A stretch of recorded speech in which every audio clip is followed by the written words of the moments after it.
Everyone, welcome back to my 30 Days of Autism Acceptance series. As always, the prompts were made by Autie-Jake on Tumblr, and a link to his blog will be included in the description. The prompt for April 30th, and I am so behind on these, but this is the last one, so I guess I'm all caught up now. Anyway, the prompt for April 30th was to talk about what autistic pride means to you. It feels a little weird talking about autistic pride when it's Pride Month for the LGBTQPIA plus community, but I'm in both communities and it's my channel, so I'm gonna go ahead and say that it's okay. Anyway, I guess that for me, autistic pride means being able to love and accept myself without feeling like I'm broken or a burden or there's something wrong with me. It means being able to acknowledge that my brain just works differently from others, and that's okay. For me, autistic pride means that I don't have to feel ashamed of being who I am and having all of these traits that make me different from others, because that's okay. That's the way I was born, that's the way I'm always going to be, and there is nothing wrong with that. It means being able to acknowledge that there is nothing wrong with that, instead of constantly feeling like I'm guilty or not worthy of love or acceptance. For me, being able to be proud of my identity as an autistic person is a huge deal, and being able to accept myself and love myself for that, it's something that in a lot of ways I am still very much working on. There's some days are better than others. Other days I feel like I'm going nowhere because I'm autistic, but those days are happening less and less frequently as time goes on, and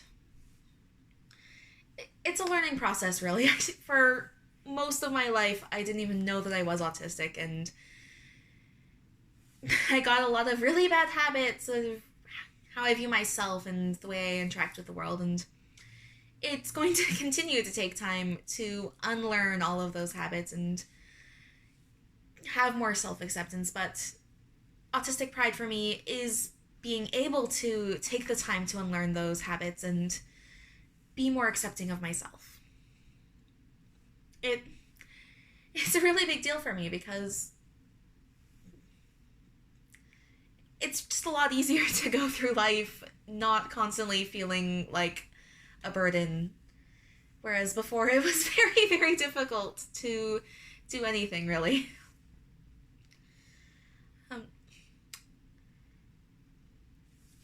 Yeah, this one's gonna be a lot shorter because for me that's what it is, and there's only so many ways I can say that before I start sounding like I'm repeating myself, but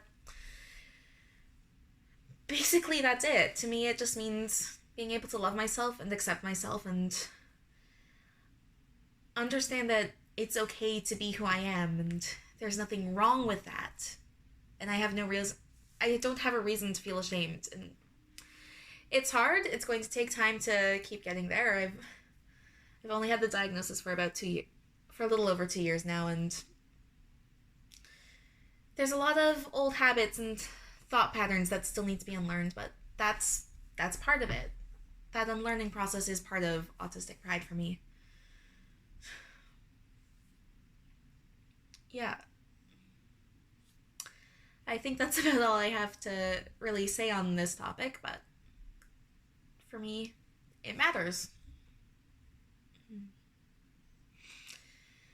Anyway, yeah, I think that's about it. Thank you so much for watching, and I am sorry that it took me about 2.5 months to get through all of these. I thought I would have them all done in April, but exams, moving, and new routine, but it's fine. I got there in the end. I got through all of them. I actually did all 30 of these. So yeah, I'm not sure when the next video will be or what it will be on. But I am going to continue this channel. It's not just this series. I've got a few things planned. I'm planning to do a series of reviews on the New Les Mis mini-series. Probably going to do a video freaking out over the Hades Town Broadway cast recording at some point because, oh my gosh, that is amazing. It hasn't all been released yet. They're doing songs in batches, but the parts that are out so far are fantastic. So I will definitely obsess over that for all of you at some point. I am sorry in advance. And I'm also planning to do another series of reviews on the Netflix show Atypical, which of course is about an autistic teenager. I remember I watched the first season when that first came out, and at the time I quite liked it. I had only just gotten the diagnosis and was like, oh my gosh, there's a show about someone like me. But there's a second season now, and I am better informed, and we will see what I think of it when I get there. I'm going to do another look at that and probably do a series of reviews on that at some point in the future. And of course, there's other things I've got planned too. So yes, I am done with this series, but there is more coming. So yeah, we will get there when we get there. Thanks again for sticking with me through all 30 of these, especially once I got more rambly. And I will see you at some point in the near future. Bye.